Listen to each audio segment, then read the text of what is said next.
O apótema de um hexágono regular, né? Aí ele está dizendo aí até o que é o apótema, não tem necessidade, a gente teoricamente temos que saber, né? Mas aí ele fala que é o segmento perpendicular que vai do centro do polígono até cada lado da mesma figura, mede 2. O volume do prisma reto de altura 10 e base no referido hexágono é. Bom, primeiro então, nós temos que determinar o volume. Como é que determina o volume de um prisma reto de base hexagonal? Mesma ideia, área da base vezes a altura. Então, o que difere é essa base, né? No caso aqui, o que é a base? É a área de um hexágono. A altura para nós, pessoal, aqui não vai ser problema, já foi fornecida. A altura desse prisma é 10. Então já deixa ela aqui, ó, 10.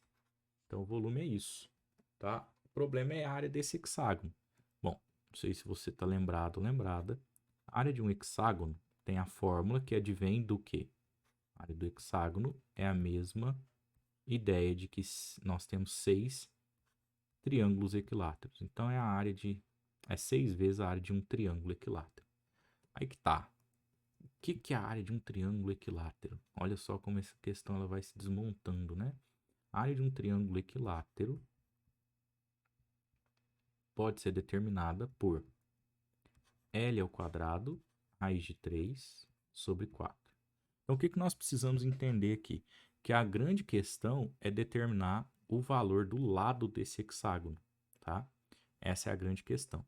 Então, você tem um hexágono e ele é formado por 6 desses triângulos equiláteros aqui, ó, né? Dá para destacar os outros aí, correto? 6 deles. Bom, se o triângulo é equilátero, então aqui nós temos o lado, aqui também nós temos o lado e aqui também nós temos o lado. É isso que está faltando para a gente determinar todo esse volume. A grande questão é que nesse problema, né, foi fornecido não o lado, e sim o apótema do hexágono. Então vamos pegar a ideia de apótema, né? Segmento que sai do centro do polígono e vai aqui até, bate, né? De forma perpendicular, bate assim entre aspas, né? Toca de forma perpendicular o lado, tá bom? Nesse caso, por termos, né, um triângulo equilátero, nós sabemos que isso daqui divide esse lado aqui em dois de mesma medida. Propriedade de triângulo equilátero, tá, pessoal? Não é o foco dessa questão. Mas então, se aqui nós temos, ó, um segmento que mede L, assim como eu ilustrei aqui na base, né? Eu destaquei ela aqui para a gente ver com mais calma. Aqui a gente tem um segmento que mede L sobre 2. E claro, aqui foi fornecido o valor do apótema, é 2, né?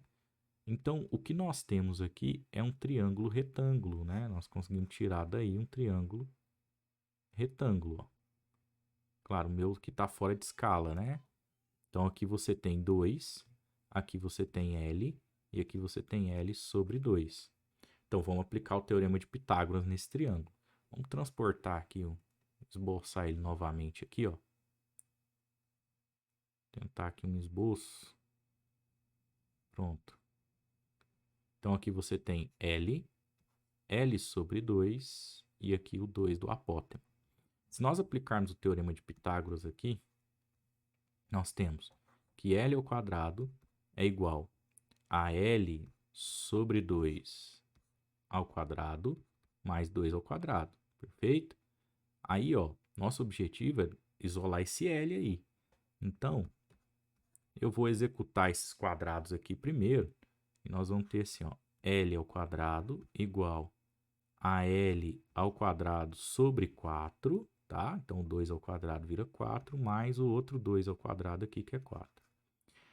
Bom, há quem goste de falar que vai passar o L para o outro lado, né? O L ao quadrado sobre 4, mas na verdade a gente subtrai L ao quadrado sobre 4 dos dois lados. Então, nós vamos ter o seguinte, ó. L ao quadrado, que já estava quietinho na dele, esse aqui, menos L ao quadrado sobre 4. Não sei se você está se lembrando, mas se estiver estudando aí, você vai perceber que isso daqui é o cálculo da altura do triângulo equilátero, né? É desse modelo aí que a gente faz. Então, a fórmula dessa altura, ela coincide com a apótema desse hexágono. Então, se você se lembrar disso, já é um atalho, né? Mas é incomum, né, lidar com a altura. Geralmente a gente lembra da área do triângulo equilátero, não da altura dele, tá? Mas vamos voltar ao desenho só para você ver, ó. Esse pedaço aqui, que é o 2, é exatamente a altura aqui, ó. Tá? Então, se você se lembrar da fórmula da altura, vai bem mais rápido. Então, vamos lá. Igual a 4 que sobrou aqui do outro lado, ó. Aqui, pessoal, você tem a subtração, né, com denominador diferente, então precisa de ter o mesmo denominador. Eu costumo ilustrar aí nos vídeos, coloco um 4 aqui e um aqui, em vez de ficar perdendo tempo com MMC. Porque 4 dividido por 4 dá 1, fica beleza, né? Volta ao número que você tinha ali tranquilo. 4L ao quadrado menos L ao quadrado dá 3L ao quadrado sobre 4. Igual, coincidentemente, ao 4 que está lá do outro lado. Tá? Nosso objetivo é isolar o L ao quadrado. Então, o 4 está dividindo, então eu multiplico dos dois lados por 4, ou passo multiplicando, e o 3 é o contrário, né? Ele está multiplicando, passo dividindo, ou divido por 3 dos dois lados. O que importa é que nós vamos ter algo mais ou menos assim, ó, L ao quadrado, igual 4, que já estava lá do outro lado, vezes o 4, que está multiplicando agora, que saiu fora daqui, ó, dividido pelo 3, que estava multiplicando. Tá bom? Então, isso daí implica para nós que L ao quadrado é igual a 16 sobre 3. Por que eu não vou tirar a raiz aqui, né? Ao contrário da altura lá. Porque, se você parar para observar, vamos voltar aqui onde a gente está travado, ó. Foi aqui que nós paramos, ó. Tava faltando isso aqui para a gente acabar.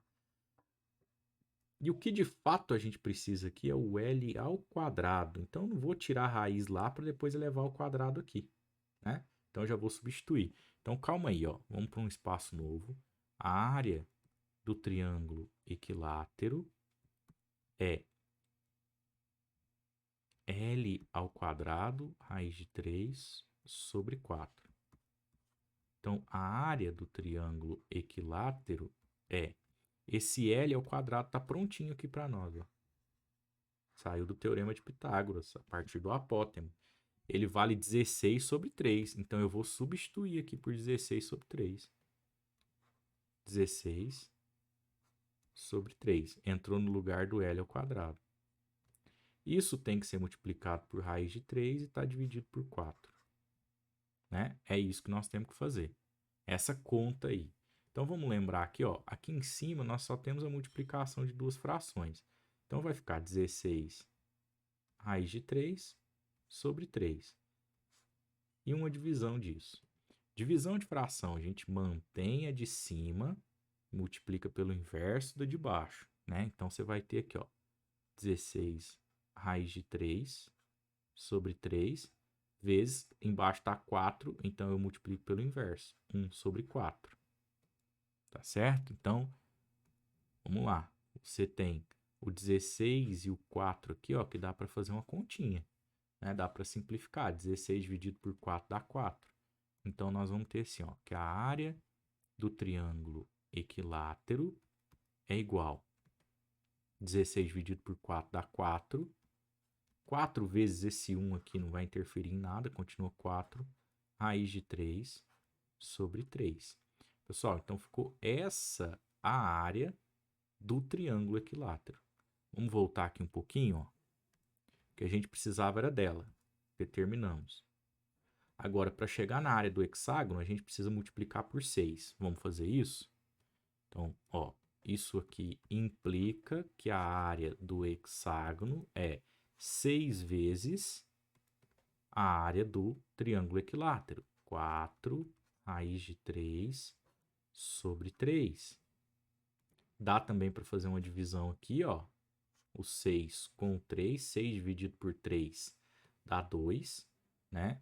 Ou se você também preferir, fazer tudo de uma vez, ó. 6 vezes 4 dá 24.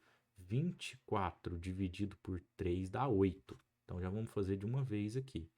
Então, isso daí implica que a área do hexágono é, então, 24 por 3, que dá 8. 8 raiz de 3. Mas a gente não queria só a área do hexágono. Vamos deixar ela destacada, porque ela era essencial. Ó, vamos voltar. Isso é a importância de ir anotando, tá vendo? Então, isso aqui já foi. A gente precisa do volume. E o volume é pegar essa área que a gente calculou e multiplicar por 10. Então, agora vai, ó. Portanto, o volume que nós estávamos querendo determinar é 8 raiz de 3 vezes 10. Pessoal, 8 vezes 10 dá 80. Então, esse volume é igual a 80 raiz de 3. Tá? Ele não colocou unidade de medida, a gente poderia ter escrito unidade de volume, né? Mas é uma alternativa de múltipla escolha. Vamos voltar lá para olhar. 80 raiz de 3 aqui, letra C.